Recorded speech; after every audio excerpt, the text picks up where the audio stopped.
അതിലൊരു കാര്യം കൂടെ ചോദിക്കാനുള്ളത്, ഇതിൽ പ്രധാനപ്പെട്ട ജീവിയായിട്ട് നമുക്ക് ഇങ്ങനെ കണക്കൂട്ടുകയാണെങ്കിൽ പെണ്ണല്ലേ പ്രധാനപ്പെട്ട ജീവി? അത് സർവൈവൽ ഓക്കെ നമുക്ക്, അതായത് നമ്മൾ ശ്രദ്ധിച്ചിട്ടില്ലേ, ഇപ്പം ഏകകോശ ജീവികളെ കുറിച്ച് നമ്മൾ സ്കൂളിലൊക്കെ പഠിക്കുമ്പോൾ മാതൃകോശവും പുത്രികാകോശവും എന്നാണ് പഠിച്ചേക്കുന്നത്. മാതൃകോശം വിഘടിച്ച് 2 പുത്രകോശങ്ങളെന്നല്ലെന്ന് പറയാം. അപ്പൊ നമ്മൾ പൊതുവെ വേണമെങ്കിൽ അങ്ങനെ പറയാം, ഫീമെയിലാണ് ബേസിക് ഐഡന്റിറ്റി, മെയിലിന്റെ ആണ് ആവശ്യം. അതെ അതെ, ആണുങ്ങളെയാണ് ആവശ്യം. സ്ത്രീകൾക്ക് എത്ര നാൾ ആണുങ്ങൾ ആവശ്യം വരും, അതിനനുസരിച്ചാണ് നമ്മുടെ ഒരു നിലനിൽപ്പ് ഫിക്സ് ചെയ്യുന്നത്. പുരുഷ കേസരികളൊക്കെ ഒന്ന് സൂക്ഷിക്കുന്നത് അതെ. പക്ഷെ ഇതിന്റെ ഒരു സൈക്കോളജിക്കൽ ആസ്പെക്ട്സിൽ നമ്മളിപ്പോ സൊസൈറ്റിയിൽ ഇത് ഇംപ്ലിമെന്റ് ചെയ്യുമ്പോൾ വേറൊരു അവസ്ഥയിലാണ് നമ്മൾ ഓരോരുത്തരുടെ സംസ്കാരം. ചരിത്രം നമ്മളെ ഷേപ്പ് ചെയ്തിരിക്കുന്ന ഒരു, നമ്മുടെ കൾച്ചറിനെയും സമൂഹങ്ങളെയും ചരിത്രം രൂപീകരിച്ചേക്കുന്ന ഒരു, ഷേപ്പ് ചെയ്തേക്കുന്ന ഒരു രീതിയുണ്ട്. അപ്പൊ അതിൽ ഈ പറഞ്ഞ ബയോളജി അതേപടി എടുത്ത്, മനുഷ്യൻ ബയോളജി മാത്രമല്ലല്ലോ, ഭയങ്കര കൾച്ചറലി ഷേപ്ഡ് ആയിട്ടുള്ള ഒരു ജീവിയാണ് മനുഷ്യൻ. സാമൂഹ്യ ജീവി എന്ന് പറയുമ്പോഴത്തേക്കും നമ്മുടെ സോഷ്യൽ രീതികൾ നമ്മളെ സ്വാധീനിക്കുന്നുണ്ട്. അപ്പം എന്താണ്, ഇപ്പോൾ സാമൂഹ്യ ജീവിയായിട്ട് പ്രൈവറ്റ് പ്രോപ്പർട്ടിയും കുടുംബവും എന്നൊക്കെ സംഗീതം ഉണ്ടാക്കി വെച്ച് കഴിഞ്ഞാൽ മനുഷ്യനെ സംബന്ധിച്ചിടത്തോളം ബയോളജി അതേപടി എടുത്ത് പ്രയോഗിക്കാൻ പറ്റില്ല, പണി കിട്ടും. പക്ഷേ ഈ നമ്മളിപ്പോൾ ശാസ്ത്രീയമായ വിശകലനം ചെയ്യാന്ന് പറയുമ്പോൾ ഇതിനകത്തൊരു ചെറിയ അപകടം എന്താണെന്ന് വെച്ചാൽ, ചില കാര്യങ്ങളൊക്കെ നമുക്ക് ഫിലോസഫിക്കലി എപ്പോഴും ജീവിക്കാൻ പറ്റുള്ളൂ. കാരണം ഇതൊക്കെ നോളജബിൾ ആകുമ്പോഴും നമുക്കിതൊക്കെ ഇംപ്ലിമെൻറ്റേഷനിൽ ഭയങ്കര ബുദ്ധിമുട്ടുകളുണ്ട്. നമ്മുടെ ഈ സെറ്റപ്സ് മൊത്തം ഉടച്ച് കളഞ്ഞിട്ട് നമുക്ക് വിപ്ലവമൊന്നും ഉണ്ടാക്കാൻ പറ്റില്ല. അപ്പോൾ ഇത് എങ്ങനെ മൂവ് ചെയ്യും? ഇപ്പം പലപ്പോഴും കോൺഫ്ലിക്റ്റ് വന്നിട്ടുണ്ട്, ഈ ശരീരമാണോ മനസ്സാണോ ഏറ്റവും വലുത്? ഇപ്പോൾ ആത്മീയതയിലേക്ക് ഒരാൾ പോകുന്നു, അപ്പം മറ്റുള്ളവർ പറയുന്നു നിങ്ങളുടെ ശരീരത്തിൽ നടത്തേണ്ട പ്രവർത്തനങ്ങൾ നടത്തിയാൽ പോരെ, നിങ്ങൾ എന്തിനാണ് ഇതൊക്കെ ത്യജിച്ചിട്ട് ഇതിനെയൊക്കെ മറികടക്കുന്ന ആളാണ് വലിയ ആളെന്ന് കരുതുന്ന എന്തിനാണെന്ന് ചോദിക്കും. അപ്പോൾ ഈ കോൺഫ്ലിക്റ്റ് ഒരു പ്രശ്നമാണ്. അപ്പം ഈ ശരീരം പറയുന്ന ശാസ്ത്രീയമായി നമ്മൾ പരിശോധിച്ച് മനസ്സിലാക്കുന്ന കാര്യങ്ങളിലൂടെ നമ്മൾ പോണോ, അതേ കുറച്ച് ഫിലോസഫിക്കൽ തോട്ട്സിലൂടെ നമ്മൾ പോണോ? ഏതാണ് ശരിയായ ജീവിതം? ഫിലോസഫി വേണോ വേണ്ടേ എന്നുള്ളത് പേഴ്സണൽ ചോയ്സാണ്. ഫിലോസഫി എന്നുകൊണ്ട് ബേസിക്കലി ഉദ്ദേശിക്കുന്നത് ഈ നമ്മൾക്ക് അറിയാവുന്ന വിശദാംശങ്ങളിൽ നിന്ന് ഒരു ബിഗ് പിക്ചർ ഉണ്ടാക്കിയെടുക്കുന്നതിനാണ് നമ്മൾ പൊതുവെ ഫിലോസഫി എന്ന് വിളിക്കുന്നത്. നമ്മൾ എല്ലാ വിഷയങ്ങളും പഠിച്ചു ചെല്ലുമ്പോൾ അവസാനം നമ്മൾ ഇപ്പോൾ BA MA കഴിഞ്ഞിട്ട് പിന്നെയും ചെല്ലുന്നത് PhD ക്കാണ്. BSc MScയും പോകുന്നത് PhD ക്കാണ്. BCom MCom പിന്നെ PhDയിലോട്ട് പോകും. നമ്മൾ നോക്കുമ്പോൾ അതിനകത്ത് അവസാനം ഫിലോസഫി ചെന്ന് വിടും. ഫിലോസഫി എന്ന് പറയുന്നത് നിങ്ങൾ ആ വിഷയത്തിൻ്റെ വളരെ ഫൈൻ റൂട്ട്സിലേക്ക് പോകുന്നു എന്നുള്ളതാണ്. ഇപ്പോൾ ഒരു ബിഗ് പിക്ചർ ഉണ്ടാക്കിയെടുക്കുന്നത്. അപ്പോൾ ലൈഫ് എന്താണെന്നുള്ള ചോദ്യത്തിന് ബയോളജിക്കൽ ഒരു ലൈഫിൻ്റെ എക്സിസ്റ്റൻസ് ഉണ്ടാവും, സോഷ്യൽ എക്സിസ്റ്റൻസ് ഉണ്ടാവും, കൾച്ചറൽ എക്സിസ്റ്റൻസ് ഉണ്ടാവും. ഇതിൻ്റെ എല്ലാം കൂടെ ആകെ തുകയാണ് നമ്മൾ ഈ ലൈഫ് എന്ന് വിളിക്കുന്നത്. ലൈഫ് എന്താണെന്നുള്ള ചോദ്യം ഫിലോസഫിക്കൽ ക്വസ്റ്റ്യൻ ആണ്. അതുകൊണ്ടാണ് ഡീറ്റെയിൽഡ് ഇല്ല, അതൊരു ആകത്തുകയാണ്. ഉദാഹരണത്തിന് നമുക്ക് വളരെ പ്രധാനപ്പെട്ട ഒരാൾ, വേണ്ടപ്പെട്ട ആൾ അപ്രതീക്ഷിതമായിട്ട് മരണപ്പെട്ടു. അത്തരം സിറ്റുവേഷൻസിൽ മനുഷ്യൻ ഫിലോസഫിക്കലാവും. മനുഷ്യൻ്റെ ജീവിതം ഇത്രയേ ഉള്ളൂ എന്ന് പറഞ്ഞാൽ നമ്മൾ ആ സിറ്റുവേഷൻ ഒന്ന് മാനേജ് ചെയ്യാൻ ശ്രമിക്കുന്നത്. നമ്മൾ ഈ ആളുടെ ജീവിതം ഇത്രയേ ഉള്ളൂ എന്നല്ല പറയുക, ഇയാളുടെ മാത്രമല്ല, നമ്മൾ ജനറലി മനുഷ്യൻ്റെ ജീവിതം ഇത്രയേ ഉള്ളൂ എന്ന് പറയും. അപ്പോൾ ആളുകൾ എപ്പോഴും ശ്രദ്ധിച്ചാൽ മതി, സംഘർഷം വരുമ്പോൾ ആളുകൾ ഫിലോസഫിക്കലാവും. അപ്പോൾ അത് ചോയ്സാണ്. ഞാൻ പേഴ്സണലി വിഷയങ്ങളോടൊരു അക്കാഡമിക് ഇൻട്രസ്റ്റ് ഉള്ള ആളാണ്. പ്രത്യേകിച്ച് ഞാൻ ഫിസിക്സ് പഠിച്ച ഒരാളായതുകൊണ്ട് ഫിസിക്സിൽ എനിക്ക് പ്രത്യേകിച്ച് കുറച്ച് കൂടുതൽ ഇൻട്രസ്റ്റ് ഉണ്ട്. അപ്പോൾ ഞാൻ എൻ്റെ ഫിലോസഫിക്കൽ ആസ്പെക്റ്റിനെ കുറിച്ച് ചിന്തിക്കുന്ന ആളാണ്. അപ്പോൾ പക്ഷെ ഫിലോസഫി നിൽക്കുന്നത് ഗ്രൗണ്ട് റിയാലിറ്റിയുടെ മുകളിലാണ്. മുകളിൽ നിന്ന് ഫിലോസഫി കൊണ്ടുവന്ന് ഗ്രൗണ്ടിലേക്ക് ഇറക്കുന്നതാണ് പലരുടെയും പ്രശ്നം. അപ്പോൾ philosophy basically as A discipline പഠിക്കാൻ ഇച്ചിരി ടഫാണ്. കാരണം എന്ന് വെച്ചാൽ അത് നമ്മൾ ടേക്കൺ ഫോർ ഗ്രാൻഡായിട്ട് എടുക്കുന്ന പല ആശയങ്ങളും ഫിലോസഫിയിൽ വലിയ പ്രശ്നങ്ങളാണ്. നമ്മൾ പറയണം അതാണ് സത്യം എന്ന് ഞാൻ പറയുകയാണ്. ഒരാൾ ചോദിക്കുകയാണ് what do you mean by സത്യം? വലിയ ചോദ്യമാണ്. സത്യം എന്നുകൊണ്ട് നിങ്ങൾ എന്താണ് ഉദ്ദേശിക്കുന്നത്? ആള് ദേഷ്യം വരും. എന്തുകൊണ്ടെന്ന് പറഞ്ഞാൽ ഈ ചോദ്യത്തിന് എങ്ങനെ ഉത്തരം പറയാൻ പറ്റില്ല. അത് പക്ഷെ ഫിലോസഫിയിൽ അത് അഡ്രസ് ചെയ്യുന്ന ക്വസ്റ്റ്യൻ ആണ്. What do you mean by truth value എന്ന് പറഞ്ഞാൽ എന്താണ്? Truth is one that correspond to reality. യാഥാർത്ഥ്യത്തോട് ബന്ധപ്പെടുന്നതാണ് സത്യം എന്ന് വിളിക്കുന്നത്. അപ്പോൾ അടുത്ത ക്വസ്റ്റ്യൻ, വാട്ട് ഈസ് റിയാലിറ്റി? അപ്പോൾ ഫിലോസഫി ഇങ്ങനെ ആയിരിക്കുന്നത്. അപ്പം നമുക്കിത് ഫിലോസഫി എന്ന് പറയുന്ന അക്കാഡമിക് വിഷയത്തെ ഒരു ടെക്സ്റ്റ് എടുത്ത് വായിച്ചാൽ പ്രയർ ബാക്ക്ഗ്രൗണ്ട് ഇല്ലാത്ത ഒരാളിന് 2-3 സെന്റൻസിന് അപ്പുറത്തേക്ക് പോകാൻ പറ്റില്ല. അത് അത്രയും ബേസിക് കാര്യങ്ങളെക്കുറിച്ച് വലിയ രീതിയിൽ സംസാരിക്കുന്നതുകൊണ്ടാണ്. അപ്പോൾ അതുകൊണ്ട് ഇതൊരു ചപ്പടാച്ചി പോലെ തോന്നുകയും ചെയ്യും. അപ്പോൾ അതിൻ്റെ കുഴപ്പമെന്ന് പറഞ്ഞാൽ വെറുതെ ശരിക്കും ചപ്പടാച്ചി അടിക്കുന്നത് ഇതുപോലെ ചെയ്യും. അപ്പോൾ ശരിക്കും ഫിലോസഫിയും ചപ്പടാച്ചിയും തമ്മിലുള്ള വ്യത്യാസം അറിയാത്തതുകൊണ്ട് എല്ലാം ചപ്പടാച്ചിയാണെന്ന് വിചാരിക്കുന്ന ആളുകൾ ഒരുപാട് പേരുണ്ട്. പിന്നെ എല്ലാ ചപ്പടാച്ചി ഫിലോസഫിയാണെന്ന് വിചാരിച്ച് കേട്ടോണ്ടിരിക്കുന്നവരും ഉണ്ട്. ഇപ്പം നമ്മുടെ നാട്ടിൽ വലിയ ആചാര്യന്മാർ പലരും ഇങ്ങനെയുള്ള ചപ്പടാച്ചി അടിക്കുന്ന ആൾക്കാർ കേട്ടിരുന്നു വാ വാ എന്നൊക്കെ പറയുന്നത് ഞാൻ കണ്ടിട്ടുണ്ട്. പക്ഷെ ഇതിനിടയ്ക്കൊരു ഈ നെല്ലും ബദിരും വേർതിരിക്കുന്ന ഒരു ബുദ്ധിമുട്ടാണ്. ഇപ്പം ഞാൻ പറഞ്ഞ പേഴ്സണലി ചോദ്യത്തിന് ഉത്തരം പറഞ്ഞാൽ ഫിലോസഫിക്കലായിട്ട് ലോകത്തെ കാണുന്നതുകൊണ്ട് ഒരുപാട് ഗുണങ്ങളുണ്ട്. നമുക്ക് കുറച്ചുകൂടെ ക്ലാരിറ്റി ധാരണകളെക്കുറിച്ച് ഉണ്ടാക്കിയെടുക്കാൻ, ലോകത്തെക്കുറിച്ച് ക്ലാരിറ്റി ഉണ്ടാക്കാൻ ഫിലോസഫിക്കലായിട്ട് കാര്യങ്ങളെ സമീപിക്കുന്നതുകൊണ്ട് ഗുണം ചെയ്യും. പക്ഷേ ഫിലോസഫിയെ തിരിച്ചറിയാനുള്ളൊരു കഴിവ് വേണം. അത് ഗ്രൗണ്ടിൽ നിന്ന് മുകളിലേക്കാണ് നമ്മൾ ഫിലോസഫിയിലേക്ക് എത്തേണ്ടത്.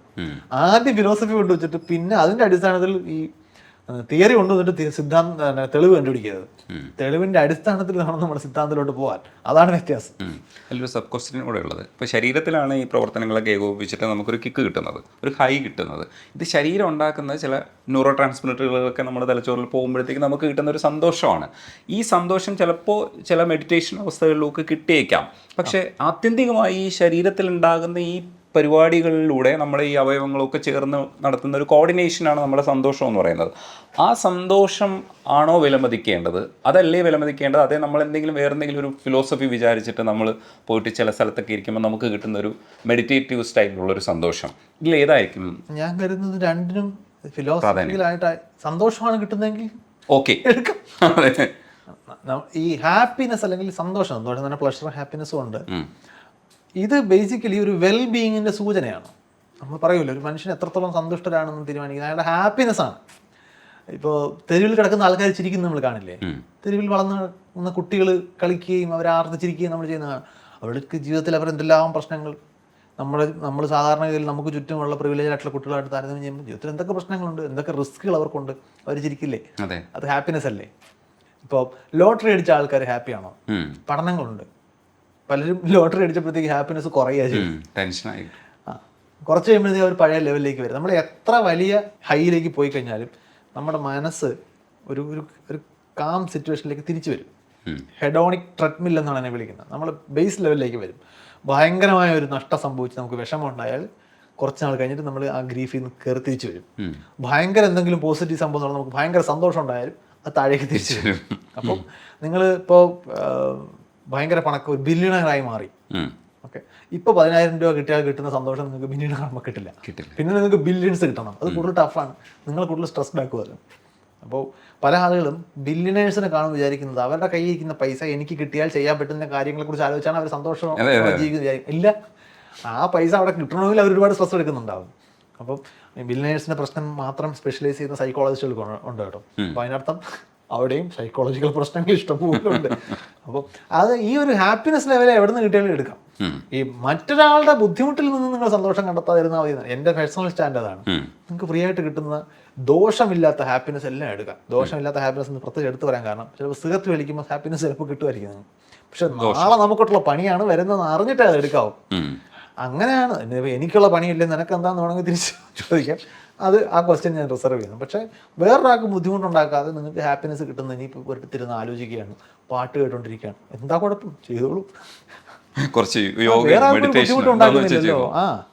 മെഡിറ്റേഷൻ എന്നൊക്കെ പറയുന്ന ആളുകൾ പലതും തെറ്റിദ്ധരിക്കുന്നുണ്ട്. മറ്റേ വേറെ ശരീരത്തിൽ നിന്ന് ആത്മാവിനെ വേർപെടുത്തുന്നു ഇങ്ങനെയൊക്കെ വിചാരിക്കുന്നതിൻ്റെ കുഴപ്പമാണ്. മെഡിറ്റേഷൻ ഒരു എക്സ്പീരിയൻസ് ആണ്. കാരണം ഇതിനൊരു സ്പിരിച്വൽ റൂട്ടാണ് ഉള്ളതെങ്കിലും ഇന്നിപ്പം ഈ സൈക്കോളജിയിലൊക്കെ ഈ മെഡിറ്റേഷനെ ഒരു സോഴ്സ് ഓഫ് ട്രീറ്റ്മെന്റിന്റെ ഒരു മെത്തഡോളജി ആയിട്ട് ഉപയോഗിക്കുന്നുണ്ട്. പക്ഷെ ഇത് പറഞ്ഞ ഉടനെ ആൾക്കാർ വിചാരിക്കുന്നത് നല്ല ആത്മീയത. ആത്മീയത അല്ലാതെ തുടക്കം ആത്മീയതയാണെങ്കിലും ഈ ഇപ്പോൾ പറഞ്ഞ പോലെ നാട്ടുമരുന്നിൽ നിന്നും പല മരുന്നുകളെയും നമ്മൾ മോഡേൺ മെഡിസിൻ്റെ ഭാഗമായിട്ട് എടുത്തിട്ടുണ്ട്. കാരണം ഇത് ടെസ്റ്റ് ചെയ്ത് ഇത് റിസൾട്ട് ഉണ്ടാക്കുന്നുണ്ടെന്ന് ഉറപ്പിച്ച് ആ ഭാഗം മാത്രം എടുക്കുകയാണ്. അല്ലാതെ ഉടനെ നമ്മൾ മറ്റേ ഈ പല ശരീരത്തിലെ ചക്രങ്ങളെയൊക്കെ ഉദ്ദീപിപ്പിച്ച് നേരെ പോകുന്ന രീതിയിലേക്ക് ആൾക്കാരെ വ്യാഖ്യാനിക്കുന്നതിന്റെ കുഴപ്പമാണ്. ഈ ചക്രങ്ങളാണ് പ്രശ്നം ഉണ്ടാക്കുന്നത്. ഇല്ലെങ്കിൽ നമ്മൾ കുറെ കൂടെ അക്സെപ്റ്റൻസ് കറക്കും, ഭയങ്കരമായിട്ട് കറക്റ്റ്. വൈശാഖനുമായിട്ട് ഇങ്ങനെ സംസാരിച്ചിരിക്കാൻ ഭയങ്കര രസമാണ്. അതുകൊണ്ടാണ് ഞാൻ ഇടയ്ക്കിടയ്ക്ക് ഈ ചോദ്യങ്ങൾ ഇങ്ങനെ ചോദിച്ചുകൊണ്ടിരിക്കുന്നത്. പക്ഷെ നമ്മൾ തുടക്കത്തിൽ പറഞ്ഞതുപോലെ മ്യൂസിക്കുമായി ബന്ധപ്പെട്ട് ഇനിയും വൈശാഖനോട് എനിക്ക് സംസാരിക്കേണ്ടതുണ്ട്. അടുത്ത ഭാഗങ്ങളിലൊക്കെ ഞാൻ സംസാരിക്കുമെന്ന് പ്രതീക്ഷിക്കുന്നുണ്ട്.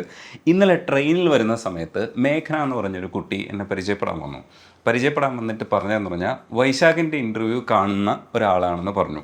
അപ്പോൾ ഞാൻ വേറെ ഏതൊക്കെ ഇൻ്റർവ്യൂസാണ് കാണുന്നത് എന്നുള്ളത് അയാളോട് ചോദിച്ചു. അപ്പോൾ അയാൾ വീണ്ടും പറഞ്ഞ എന്താണെന്ന് അറിയാമോ? വൈശാഖിൻ്റെ ഇൻ്റർവ്യൂ കാണുന്ന ആളാണ്. അപ്പം ഞാൻ കാണില്ല. ഇല്ല. അപ്പം മേഘന വൈശാഖിൻ്റെ ശരിക്കും ഹാർഡ് കോർ ഫാനാണ്. അപ്പോൾ എനിക്ക് തോന്നി വൈശാഖനോട് ഇത് പറയണമെന്ന്. ഞാൻ ആ കുട്ടിയോട് 2-3 പ്രാവശ്യം തിരിച്ചും മറിച്ചും വേറെ ഇൻ്റർവ്യൂസിനെ കുറിച്ചൊക്കെ ചോദിച്ചു. അപ്പോൾ അവൾ കണ്ടിട്ടേ ഇല്ല. വൈശാഖ ഇത്രയും ഫാൻസിനെ എങ്ങനെ നിയന്ത്രിക്കുന്നു? ഞാൻ നിയന്ത്രിക്കേണ്ട, അവർ ജീവിച്ചോളൂ. വൈശാഖം പാട്ടുകൂടെ പാടി തുടങ്ങിയപ്പോൾ കുറച്ചുകൂടെ ആൾക്കാർക്ക് ഓ ഇയാള് ശാസ്ത്രം മാത്രമല്ലല്ലേ പറയണം, മ്യൂസിക്കും പറയുമല്ലേ എന്ന് അത് ചോദിക്കും. ഈ പാട്ട് പാടി തുടങ്ങി എന്ന് പറയുന്നത് ഞാൻ പണ്ട് മുതലേ മാരക പാട്ടാണ്, മീൻസ് ഉദ്ദേശിക്കുന്നത് എൻ്റെ കണക്കിൽ അങ്ങ് പാടി ഇത് നല്ല പാട്ടല്ല എന്ന് അറിഞ്ഞുകൊണ്ടാണ് ഞാൻ ഈ പാടി. ഞാൻ ആസ്വദിക്കും, പാട്ട് ആസ്വദിക്കുന്നത് കൊണ്ട് ഞാനിരുന്ന് പണ്ടും പാടുമായിരുന്നു, ഇപ്പോഴും പാടുന്നുണ്ട്. ഇപ്പോഴും സോഷ്യൽ മീഡിയയിൽ വന്നപ്പോഴത്തേക്കും ഇങ്ങനെ പാടിയിട്ട് അപ്പോഴേ ഡിലീറ്റ് ചെയ്യാൻ തോന്നാത്തല്ല പാട്ടുകൾ ഞാൻ പാടിയിട്ട് ഇങ്ങനെ റെക്കോർഡ് ചെയ്ത് നോക്കും. റെക്കോർഡ് ചെയ്യെങ്കിൽ 100 പാട്ട് ഞാൻ റെക്കോർഡ് ചെയ്യുന്നുണ്ടെങ്കിൽ 95 പാട്ട് ഞാൻ കേട്ട് രണ്ടാമത് ഞാൻ തിരിച്ച് കേൾക്കുമ്പോൾ തന്നെ ഞാൻ ഡിലീറ്റ് ചെയ്യും. അതാണ് നല്ലത്. ഈ ബാക്കി 5 എണ്ണത്തിൽ ഒരെണ്ണം ഞാൻ ചിലപ്പോൾ സോഷ്യൽ മീഡിയയിൽ ഷെയർ ചെയ്തേക്കാം, അത്രേ ഉള്ളൂ. അപ്പൊ അങ്ങനെ ഷെയർ ചെയ്യാൻ തോന്നുന്ന 5 എണ്ണത്തിലുള്ളൊരു പാട്ട് ഇപ്പൊ പാടും. ഞാൻ കഴിഞ്ഞ തവണ പാടിയ പാട്ടിനെ കുറിച്ച് വിമർശനങ്ങൾ വന്നു. ലോകത്ത് ഒരുപാട് പാട്ടുകൾ ഉണ്ടായിട്ട് നീ ഈ പാട്ട് അതെ, എനിക്ക് വൈശാഖിന് കുഴപ്പമില്ല, പക്ഷെ ഞാൻ മനഃപൂർവ്വം ട്രോൾ വാങ്ങിക്കുന്ന ചില പാട്ടുകളുണ്ട്. ഷഹവാസവൻ പാടിയ പാട്ടൊക്കെ ഞാൻ പാടാൻ ശ്രമിച്ചത് എന്തായിരിക്കും, തൊലിക്കെട്ടിയുടെ ബലത്തിൽ ചെയ്യുന്നതല്ലാതെ അത്രേ ഉള്ളൂ. ഞാനത് പ്രത്യേകം പറയണത്, പാടുമ്പോ ഞാൻ ഈ പാട്ടിനെ കുറിച്ച് മനസ്സിലാക്കാൻ ശ്രമിക്കുന്ന ആളാണ്. അതെ അതെ, നോട്ട്സും കാര്യങ്ങളൊക്കെ എവിടെയൊക്കെയാണ് ഈ പ്രശ്നം എന്നുള്ളത് എനിക്ക് കാണാം. അതെ, അറിയാം. പക്ഷെ നമ്മുടെ തൊണ്ട വെച്ച് കാട്ടിക്കൂട്ടാൻ പറ്റുന്നത് നമുക്ക് കാട്ടിക്കൂട്ടാൻ പറ്റും. അതറിഞ്ഞുകൊണ്ടാണ്. അതെ, അതങ്ങനെ തന്നെ അംഗീകരിക്കണം. കാരണം വൈശാഖൻ മ്യൂസിക്കിനെ കുറിച്ച് നന്നായിട്ട് പഠിക്കുന്നുണ്ട്. അപ്പോൾ കഴിഞ്ഞ പ്രാവശ്യം ഞങ്ങൾ തമ്മിൽ സംസാരിച്ച ഇൻ്റർവ്യൂ നിങ്ങൾക്ക് വേണമെങ്കിൽ എടുത്ത് കാണാം. അതിനകത്ത് എന്താണ് നോട്ട്സ്, എന്താണ് നൊട്ടേഷൻ, എന്താണ് മ്യൂസിക്, രാഗം, ഇതൊക്കെ സംബന്ധിച്ച് ശാസ്ത്രീയമായി തന്നെ വിലയിരുത്താൻ ശ്രമിക്കുന്നുണ്ട്. അതിൻ്റെ സയൻസും മാത്സും പഠിക്കാൻ ശ്രമിക്കുന്നുണ്ട്. അതിൻ്റെ ഭാഗമായിട്ട് വൈശാഖന് മനസ്സിലാവും. പക്ഷെ അത് പ്രൊഡ്യൂസ് ചെയ്യണമെങ്കിൽ ഒരു ഗായകനായി പ്രൊഡ്യൂസ് ചെയ്യുന്നതിന് നമുക്ക് ഒരുപാട് ട്രെയിനിങ് വേണം. നമ്മൾ തൊണ്ടയെ അതിനുവേണ്ടി പരുവപ്പെടുത്തണം. ഞാൻ അതിനുവേണ്ടി ശ്രമിക്കുന്ന ആളല്ല. എനിക്ക് അതിനുള്ള ഫോർമൽ ട്രെയിനിങ് കിട്ടിയിട്ടില്ല, പ്രാക്ടീസ് ഇല്ല. ക്ഷമിച്ചിരിക്കുന്നു. അതെ, ഞങ്ങളുടെ ശാസ്ത്ര പ്രചാരകൻ ഇങ്ങനെ പാടുകയും കൂടെ ചെയ്യുമ്പോൾ ഞങ്ങൾക്ക് ഭയങ്കര ഇഷ്ടമാണ്. അതുകൊണ്ട് പാടും. പാട്ടിൻ്റെ സെലക്ഷൻ ഭയങ്കര ബുദ്ധിമുട്ടാണ്. നോക്കാം.